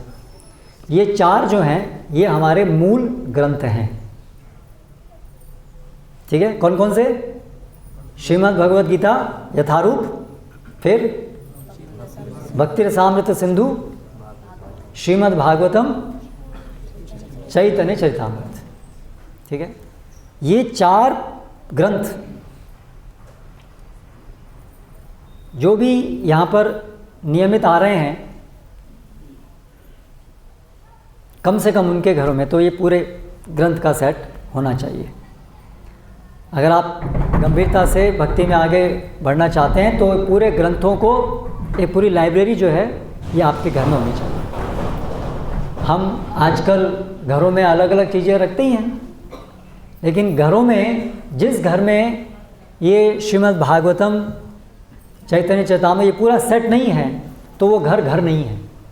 जैसे गृहिणी के बिना घर घर नहीं होता है, उसी प्रकार से वास्तव में आध्यात्मिक घर, गृहस्थ, जिस घर में आध्यात्मिक पुस्तकें नहीं हैं, आध्यात्मिक पुस्तकें भी ऐसे बहुत सारी तथाकथित आध्यात्मिक पुस्तकें हैं, है ना, जिसमें वेग आइडिया है, हाँ ये भी है, कुछ पुण्य कर्म करना है, कुछ ये करना है, लेकिन जो ये चैतन्य महाप्रभु की शिक्षाएं जो खुद भगवान कृष्ण आकर के हमको दिए हैं, है ना, और प्रभुपाद के तात्पर्यों के साथ जो तात्पर्य भगवान ने दिए हैं उनको प्रेरित किया वो लिखने के लिए। प्रभुपाद खुद बताते हैं ये तात्पर्य मैंने नहीं लिखे हैं, ये कृष्ण ने लिखे हैं। तो आप कृष्ण के द्वारा लिखी हुई चीज़ें पढ़ रहे हैं, है ना। और कृष्ण सुधामोपगते ज्ञान धर्मादि सह कलौ नष्ट दशामेशाम पुराणार्को अधुनोदितः। तो भगवान कलयुग के द्वापर के अंत में कलयुग के आरंभ में चले गए अपने धाम, तो कलयुग के जीवों के लिए ये साहित्य अवतार के रूप में श्रीमद् भागवतम अवतरित हुआ है। तो जिस तरह से अपने हम घर में आल्टर बनाते हैं, तो वहाँ उससे भी ज़्यादा महत्वपूर्ण है कि एक दूसरा आल्टर हमारे घर में हो, भगवान का स्थान, वो है ये ग्रंथ हमारे घर में, ये भगवान है, इनके रूप में रखना। और विशेष रूप से अभी जो भाद्र पूर्णिमा आ रही है, तो उसमें तो ऐसा वर्णन है भागवतम के 12वें स्कंद में 13वें अध्याय के 13वें श्लोक में कि ये भाद्रपद पूर्णिमा पे ये भागवतम का दान देना चाहिए, और उसी को और एक्सटेंड करें तो कम से कम अपने घर में उसका स्थान देना चाहिए। और इस प्रकार से अनेक पुराणों में इसका विशद महात्म्य बताया गया है श्रीमद् भागवतम का, जो हमने आज थोड़ा सा पढ़ा। तो एक तो ये काम आपसे अनुरोध है कि नियमित पढ़िए, और पढ़िए मतलब आपके घर में होना चाहिए, तभी ये नियमित पढ़ेंगे, है ना। तो इसलिए ये 4 जो मूल ग्रंथ हैं ये सबके घर में होने चाहिए, जो भी हमारे से यहाँ पर संबंधित हैं, जो इस्कॉन, चैतन्य महाप्रभु, प्रभुपाद से जो संबंध, तभी प्रभुपाद अनुगा कहा जाएगा, तभी वास्तव में आप प्रभुपाद से जुड़े हैं कहा जाएगा। क्योंकि प्रभुपाद से जुड़ना केवल बस आना और बस नहीं, प्रभुपाद के ग्रंथों को पढ़ना, उनको अपने जीवन में अपनाना, तभी हम कहेंगे कि वास्तव में प्रभुपाद से जुड़े हैं। तभी आप उनका जो देने आए हैं आप उसको प्राप्त कर पाएंगे, जो चैतन्य महाप्रभु देने आए हैं आप उसको प्राप्त कर पाएंगे। फिर तीसरी चीज़,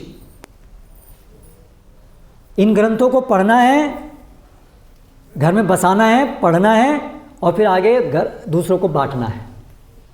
ये ग्रंथों को दूसरों को बांटना है। किस लिए बांटना है? सबसे पहले तो अपने हित के लिए बांटना है, क्योंकि भक्ति का मतलब क्या होता है? भगवान के सेवक बनना। ये बात तो सबको स्वीकारनीय है।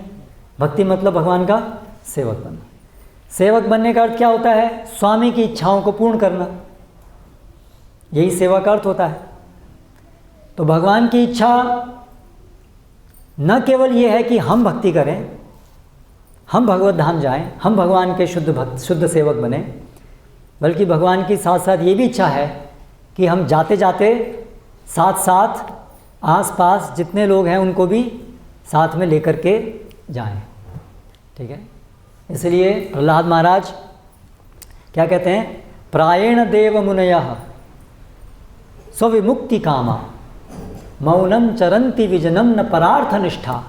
सामान्यतः से जो मुनिगण हैं, साधुगण हैं, सामान्य साधुगण, वो अपनी ही मुक्ति कामना करते हैं। मौनम चरंती विजनम, मौन व्रत धारण करते हैं। तो आप देखा ऐसे बहुत सारे साधु होते हैं मौन व्रत धारण करते हैं, उनको अपनी मुक्ति की ही कामना है। लेकिन प्रहलाद महाराज जो एक महान भक्त हैं, वो क्या कहते हैं, है ना? नयतान विहाय कृपणान विमुमुक्ष एको। मेरी ये इच्छा नहीं है कि मैं अपने आप केवल मुक्त हो जाऊं, है ना।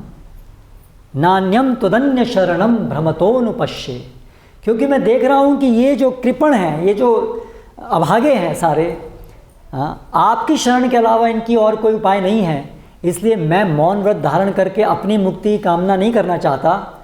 मैं तो शोके ततो विमुख शेत स इंद्रियार्थान। ये जो सब लोग अपने इंद्रिय भोग के माया सुखाय भरमुद्वह तो विमूढ़ान, मूर्ख लोग माया सुख रूपी इंद्रिय भोग के वजन को ग्रहण सिर पे ढो रहे हैं, उनके लिए मैं व्यथित हूँ और उनके लिए प्रयास करना चाहता हूँ साथ साथ कि उनको कैसे मुक्ति का। तो ये है भक्त के विचार, इसे भक्त कहते हैं। भक्त केवल अपने उद्धार से में ही संतुष्ट नहीं होता है। भक्त मतलब जो जानता है भगवान की इच्छा क्या है, अपने साथ साथ जितने भी यहाँ पर जितने का हो सके उन सबको साथ साथ लेके जाना, तब भगवान अधिक प्रसन्न होते हैं, है ना। वास्तव में भक्त का ये स्वाभाविक गुण है। तो इसलिए अगर हम अपना पठन कर रहे हैं लेकिन हम दूसरों को ये ज्ञान देने के लिए, प्रेरित करने के लिए हम कोई प्रयास नहीं कर रहे हैं, शिथिल हैं, तो फिर हमारी जो सेवा है वो बड़ी कच्ची सेवा कहलाएगी।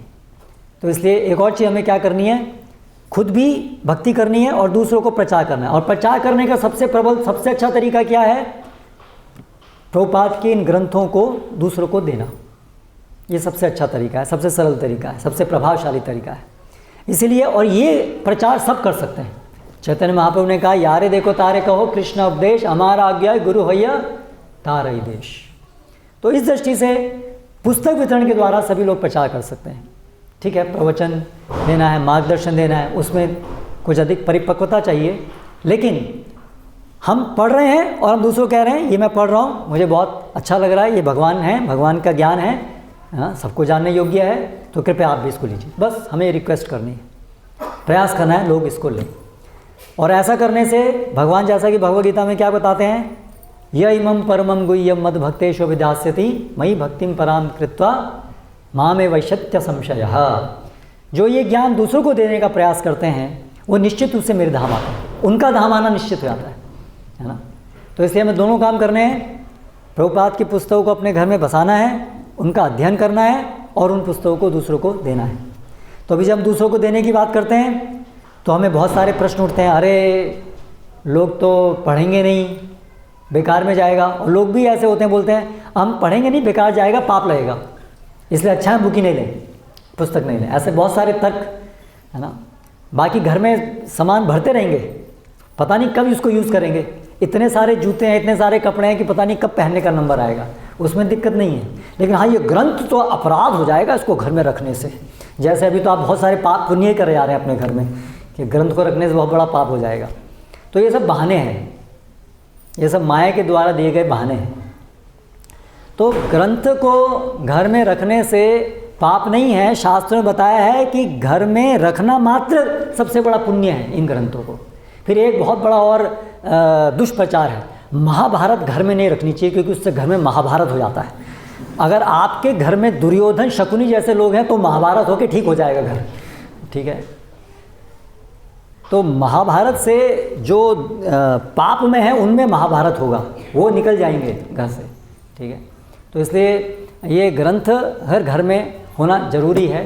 तो अपने घर से शुरुआत करें, चैरिटी बिगिंस एट होम, अपने घर से शुरुआत करें। पूरे प्रभुपाद का सेट घर में होना ही चाहिए, वहाँ से शुरुआत करें। और अभी हमारा काम ये होना चाहिए, भोपाल में ऐसा एक घर नहीं रह जाए जिसमें प्रभुपाद के पूरे सेट नहीं हो, कंप्लीट सेट। 4 ग्रंथ हमारे, ये 4 होने ही चाहिए। ये हमारा एक संकल्प होना चाहिए। इस जीवन में हम भगवान की एक सेवा की प्रैक्टिस करना चाहते हैं, प्रशिक्षण। तो उसमें जैसे मैंने बताया पढ़ना है और ये सेवा का प्रशिक्षण। तो ये प्रशिक्षण सबसे अच्छा प्रशिक्षण है सेवा का। जो भक्त भी, गृहस्थ भक्त, ब्रह्मचारी भक्त, जो भी पुस्तक वितरण खुद पढ़ते हैं, भक्ति को अपनाते हैं और गंभीरता से पुस्तक वितरण करते हैं, हम प्रैक्टिकली देख रहे हैं, वो भक्त स्थिर होते हैं भक्ति में। उनको यथार्थ रूप से सब समझ में आने लगता है जो इसमें लिखा है। और जो पुस्तक वितरण नहीं कर रहे हैं, प्रचार में कोई नहीं है, बस पढ़े जा रहे हैं, पढ़ रहे हैं, उनको इतना गहराई से समझ में नहीं आता है चीज़ों, क्योंकि भगवान की कृपा मिलती है जब हम इन ग्रंथों को दूसरों को भी देने का प्रयास करते हैं। ये प्रैक्टिकल है। भगवान की डायरेक्ट जल्दी कृपा का आप अनुभव करना चाहते हैं तो अपने पढ़ने के, अपनी प्रगति के साथ साथ दूसरों को भी ये ग्रंथ दीजिए। तो ऐसा सिस्टमेटिक सब लोग एक प्रोग्राम बनाइए कि कुछ समय निकालना है ये ग्रंथ दूसरों को देने के लिए। अभी दूसरों को देने के लिए क्या करना, प्रभु हमने आज तक, हम तो सेल्स में, हम तो कभी आज तक कोई चीज़ बेची नहीं, ये कैसे देंगे हम दूसरों को, ये प्रश्न आता है। हम तो केवल खरीदना जानते हैं, देना कहाँ जानते हैं हम लोग। तो आपको केवल निमित्त बनना है ना। ये पुस्तक वितरण, पुस्तक जो देंगे वो तो भगवान उस जीव को करेंगे प्रेरित। आप केवल आपका काम कीजिए, हमें केवल हमारा काम करना है। हमारा काम क्या है, हमें केवल उनके ऑन बिहाफ, है ना, जा कर के केवल प्रस्तुत करना है। कि ये भगवत गीता है, ये श्रीमद् भागवतम है, ये भगवान की वाणी है, और जो भी आपने इसमें से पढ़ा है आप उसमें बता सकते हैं। हाँ, कम से कम बता सकते हैं कि ये कृष्ण की वाणी है और ये शास्त्र हैं, ये परम ज्ञान है और इससे आपके जीवन का उद्धार होगा, इतना तो बोल ही सकते हैं। ठीक है। और ऐसे ही भक्त हैं जो बिना बोले भी पुस्तक वितरण करते हैं, क्योंकि उनको भाषा ही नहीं आती यहाँ की। आप देखिए यहाँ पर रशियन डिवोटी हैं हमारे यहाँ, उनको कोई भाषा नहीं आती, वो बस दिखाते हैं, हंसते हैं और हरे कृष्णा बोलते हैं, और हमसे ज़्यादा पुस्तक वितरण करते हैं।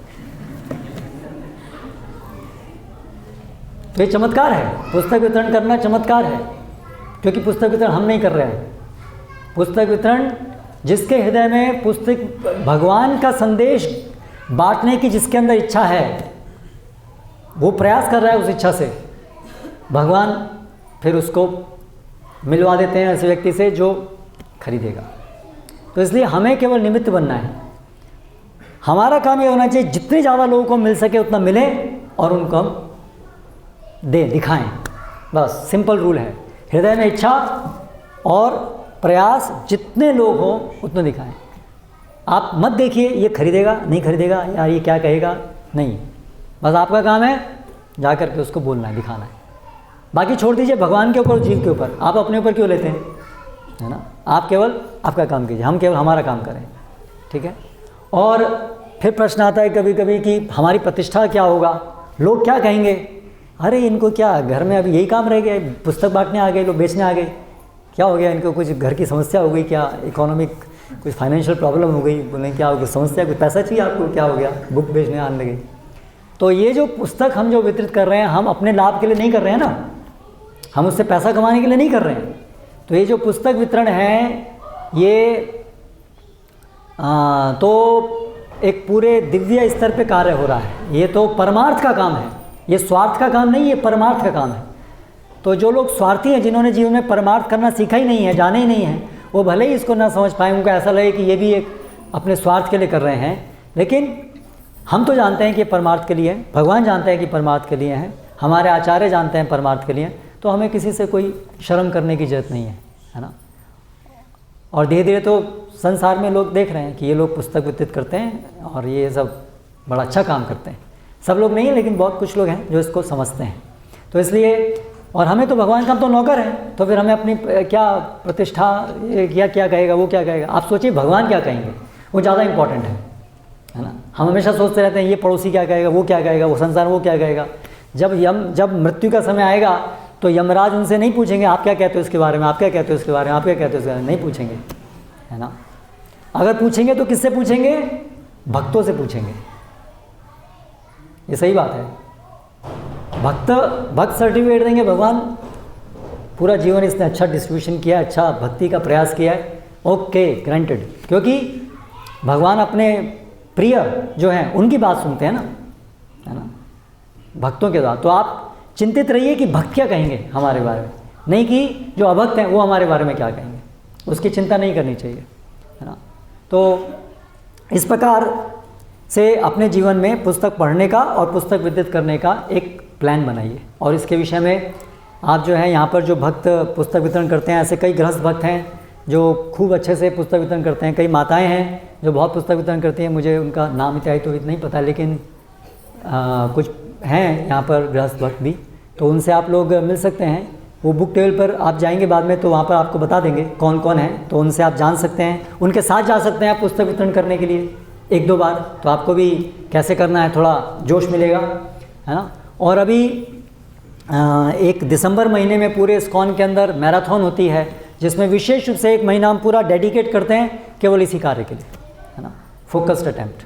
तो वो भी आ रही है, उसके लिए भी तैयारी हमें करनी है अभी, है ना, वार्मिंग अप करना है अपने को कि वो महान समय आ रहा है। और उससे पहले अभी 29 तारीख को भाद्र पूर्णिमा आ रही है, जिसमें मैंने आपको बताया था, भागवतम में उल्लेख है कि वो तो दिन विशेष रूप से अत्यंत शुभ है घर के अंदर भागवतम रखने का और देने का। तो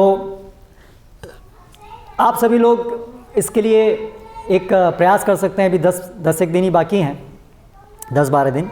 तो उसमें तरीका बस यही है, आपको केवल दिखाना है, आपको केवल बताना है, बस इतना ही करना है आपको। जितने ज़्यादा लोग, आपको जितने लोग जानते हैं, आपके फ़ोन के अंदर आप देख सकते हैं आपके कितने कॉन्टैक्ट हैं। आजकल तो फ़ोन की कैपेसिटी बहुत बढ़ गई है, नहीं, स्मार्टफोन में तो हज़ारों कॉन्टैक्ट्स होते हैं, करेक्ट।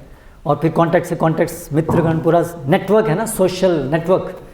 तो जितने भी आपके फ़ोन के अंदर नंबर हैं, जितने भी आपको उसके अंदर जानते हैं इत्यादि जो भी है, आप उनको बस बोलिए कि देखिए एक बहुत सुंदर गिफ्ट है, एक बहुत बढ़िया किताब है जो मुझे मिली है, नाम है श्रीमद् भागवतम, और ये 12 स्कंद में है। इसके अंदर भगवान श्री कृष्ण, राम, सभी भगवान के अवतारों की कथाएं हैं, और हमारे जीवन में जो भी कुछ आवश्यक चीज़ें हैं वो सब इसमें दी हुई हैं, और इसको पढ़ने से जीवन का उद्धार मैं अनुभव कर रहा हूँ और आपका भी होगा। और आप इसको देखिए और इसको लीजिए, बस इतना आपको प्रयास करना है ना। और फिर उनकी इच्छा पर छोड़ दीजिए, आप अपनी तरफ से प्रयास कीजिए, बाकी उनकी इच्छा है, ठीक है। लेकिन प्रयास आप कीजिए, है ना। जितने भी लोग आपके जानने में हैं, कितने अड़ोसी पड़ोसी, किसी को मत छोड़िए, है ना, उनको मौका तो दीजिए। हाँ, भगवान के ऑन बिहाफ आप नौकर बन के भगवान के संदेश को उन तक लेके तो जाइए, है ना। तो फिर ये आपका महान सौभाग्य होगा, आपको खुद भक्ति प्राप्त होगी इससे। तो अभी ये भाद्र पूर्णिमा में 12 दिन है, अपने पूरा एक लिस्ट बना लीजिए, ये कौन कौन है, किस किस को मुझे फ़ोन करना है, कौन है, और शुरू कीजिए। और भाद्र पूर्णिमा के दिन उनको भागवतम देने जाएंगे, बताइए ऑस्पिशियस डे है, बुकिंग कराते रखिए। ये 12 दिन में बुकिंग कराइए, टारगेट लीजिए 10, 15, 20, 25, 50 भागवतम सेट्स देने हैं, ठीक है। और बुकिंग कराइए, और उस दिन हम लोग एक आयोजन करेंगे, घर घर जा कर के उस दिन उसको स्थापित करेंगे, वो श्लोक पढ़ेंगे, उनको बताएंगे और कुछ कीर्तन करेंगे, और इस तरह से घर घर में हो। और ये लॉन्ग टर्म हमारा प्लान है कि भोपाल के अंदर ऐसा कोई घर बाकी नहीं रहना चाहिए जिसमें कि श्रीमद् भागवतम पूरा सेट, केवल भागवतम नहीं, भागवतम, चैतन्य चरितामृत, भगवद गीता और भक्ति रसामृत सिंधु, कम से कम ये 4 चीज़ें हर घर में होनी चाहिए। तो इस बड़े आयोजन में भी आप लोग आगे आइए भाग लेने के लिए, और संपर्क कीजिए। श्याम कुंड प्रभु हैं और बुक टेबल पर भी जो अन्य भक्त हैं, कि आप कैसे इसमें भाग ले सकते हैं। ये लॉन्ग टर्म प्लानिंग, हर साल कुछ टारगेट लेके चलिए, हर साल कुछ करना है ऐसे, या हर महीने इस प्रकार से आयोजन है।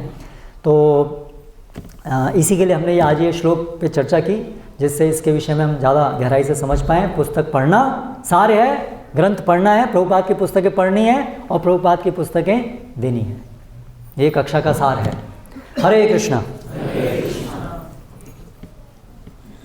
और आज भी जो लोग बुकिंग कराना चाहते हैं, जो यहाँ पर हैं उपस्थित, चैरिटी बिगिंस एट होम, जो लोग भाद्र पूर्णिमा के शुभ अवसर पर अपने घर में श्रील प्रभुपाद के संपूर्ण ग्रंथों का सेट ला करके अपने घर को वैकुंठ बनाना चाहते हैं, वो लोग आगे आ सकते हैं और अपने नाम लिखा सकते हैं। भाद्र पूर्णिमा के दिन आपके घर में वो सेट आपको दिया जाएगा।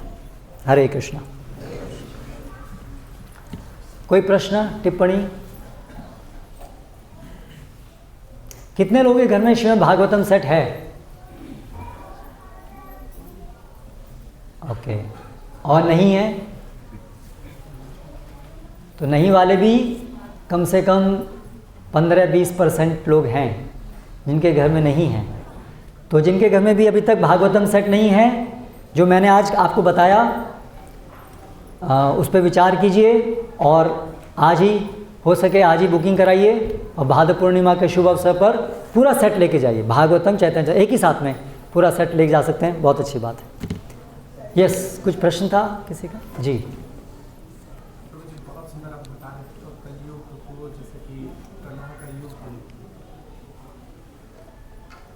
कलियुग कला का युग है, लेकिन हम लोग देखते हैं और उसको कैसे समझना चाहिए, मेरा प्रश्न है कि द्वापर युग में भगवान कृष्ण को कितने दुष्टों को वध करना पड़ा, त्रेता युग में भगवान राम को भी करना पड़ा, और सतयुग जैसे युग में भी जहाँ प्रहलाद महाराज थे, वहाँ पे भी हिरण्यकशिपु हिरण्याक्ष थे। तो जब कलयुग में है तो स्वाभाविक रूप से फिर इन युगों में भी इतने दुष्टों का क्यों होना था, या क्या कारण है, या इसको हमको कैसे समझना चाहिए? भगवान भगवद गीता में बताते हैं, क्या है वो श्लोक, द्वायुमौ सुरा असुर एव च, 2 प्रकार के लोग हमेशा से होते हैं, सुर असुर।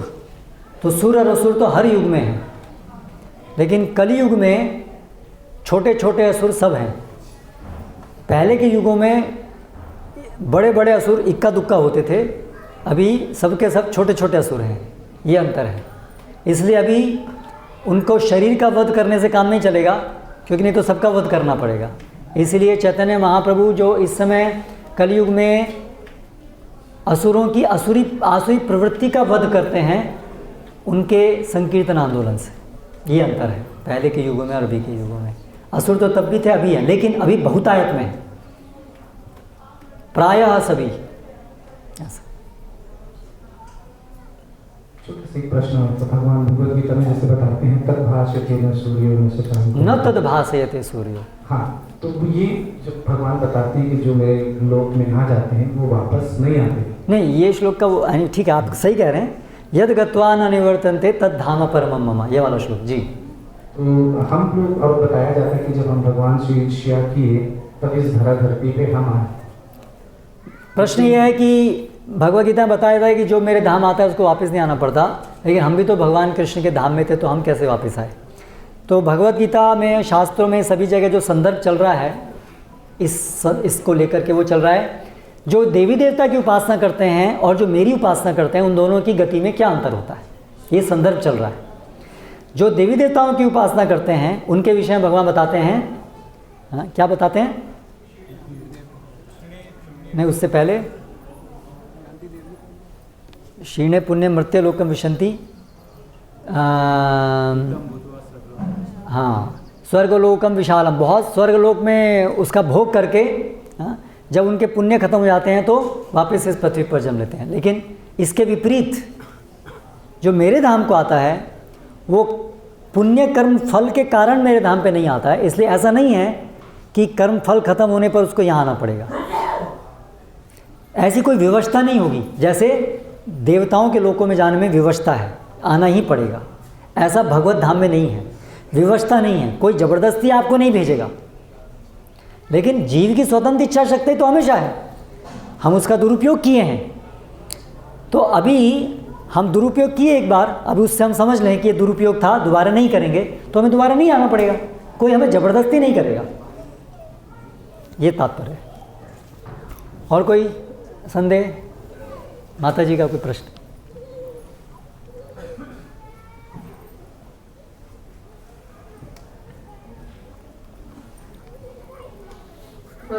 आपके चरण में कोटि-कोटि प्रणाम।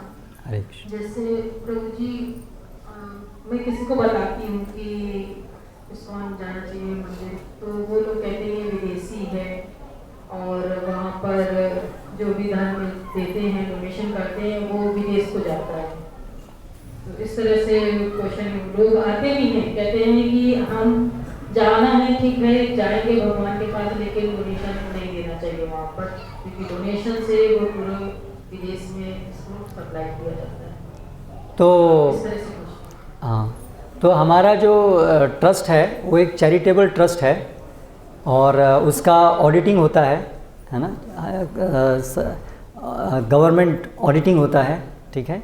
और वो अकाउंट सब, किसी को भी चाहिए तो हम सबको वो अकाउंट्स दिखा सकते हैं कि हमारा जो पैसा आता है उसका कहाँ कहाँ उपयोग होता है। आप देखते हैं जन्माष्टमी में कितना बड़ा आयोजन था, है ना। तो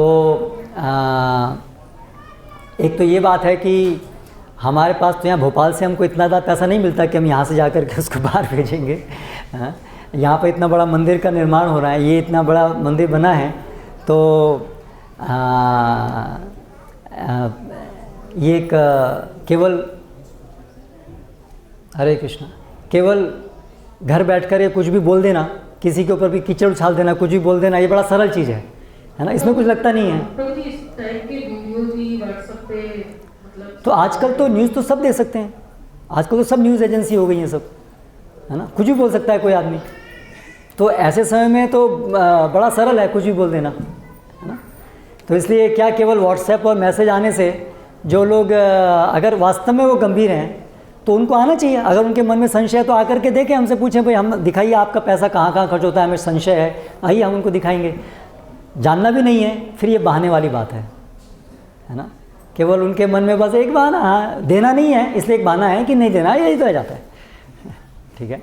दूसरी बात, विदेशी संस्था है, तो भगवान तो विदेशियों के लिए नहीं है। भगवान कृष्ण, भगवान तो भगवद गीता में बोलते हैं कि सर्व योनिषु कौन्तेय अहम बीज प्रदपिता। सभी योनियों के, मनुष्य छोड़िए जानवरों के लिए भी भगवान कृष्ण पिता हैं। तो विदेशियों के लिए कृष्ण भगवान नहीं है क्या, है ना। तो विदेशी संस्था, अगर अमेरिकन, आज ये रशियन भक्तगण यहाँ आकर के भगवद गीता का प्रचार कर रहे हैं, गलत कर रहे हैं क्या? नहीं करना चाहिए उनको। अर्थ क्या है विदेशी संस्था? विदेशी, हमें आनंद का अनुभव होना चाहिए कि जो हमें सबसे पहले करना चाहिए था, हमसे पहले वो कर रहे हैं, तो कितनी अच्छी बात है। आनंद का अनुभव नहीं होना चाहिए, उसकी जगह द्वेष है। ओ ये कैसा विदेशी संस्था, एक और बहाना, विदेशी संस्था एक और बहाना। फिर उसके बाद में पैसा बाहर भेजते हैं, ठीक है। अगर भेजते भी हैं तो क्या करेंगे भेज करके वहाँ पर? अगर वहाँ उसका उपयोग भगवत प्रचार में हो रहा है तो गलत है क्या, है ना। हम यहाँ से अपने डेलीगेट्स बाहर भेजते हैं, ठीक है। भारत की संस्कृति को हम सारे संसार में दिखाना चाहते हैं कितनी उच्च संस्कृति है। तो अगर उस उच्च संस्कृति को दिखाने के लिए और दिखाने के बाद उसको स्थापित करने के लिए यदि हम अपनी शक्ति का उपयोग कर रहे हैं तो गलत है क्या? थर्ड, भारत में जो डॉलर का एक्सचेंज है कितना है आज? $1 इज इक्वल टू 80 करीब है। तो बहुत मुश्किल है कि यहाँ से वहाँ लेके जाएंगे, क्योंकि यहाँ 80 रुपये का 1 रुपये हो जाएगा, ठीक है। तो भारत के अंदर जो बहुत बड़े बड़े आरंभ के समय में जो बड़े बड़े प्रोजेक्ट्स बने थे, मायापुर के अंदर जो बड़ा प्रोजेक्ट है, बॉम्बे के अंदर और वृंदावन के अंदर, वो उस समय भारत में तो प्रचार भी नहीं था। तो वो सारे जो केंद्र हैं वो कैसे बने? वो बाहर भक्तों ने पुस्तक वितरण कर करके उस पुस्तक के पैसे को से यहाँ पर मंदिर बनाए हैं, है ना। सो इस तरह से ये गंभीर लोगों के वचन नहीं हैं, केवल बहानेबाजी है। तो आप उनको बोलिए कि आपको ठीक है तो आप आइए मंदिर में हमारे साथ, हम चल के।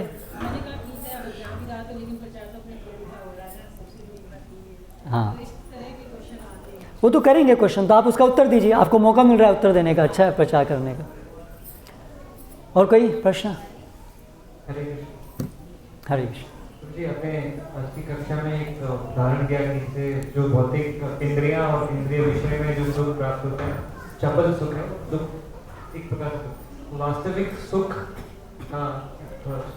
वास्तविक सुख का वर्णन केवल मात्र से नहीं चलेगा, क्योंकि अगर आपको शहद क्या है, शहद कैसा होता है तो चखना पड़ेगा। तो उसी प्रकार से वास्तविक सुख जो है वो क्या है वो आपको चखना पड़ेगा, और चखने के लिए आपको भगवान की सेवा करनी। वो सुख क्या है? सेवा सुख, भगवान कृष्ण की सेवा का सुख। तो वो सेवा करनी होगी। सेवा करने का आरंभ है श्रवणम और कीर्तनम, अगला स्टेप। तो इसलिए वही जो बताया वो सब सुख को चखने के लिए ही बता रहे हैं। अगर आप जैसा बताया वैसा करेंगे, सुनेंगे और कीर्तन करेंगे, पुस्तक वितरण करेंगे, तो वो सुख का अनुभव करेंगे। हरे कृष्णा। श्रील प्रभुपाद की जय।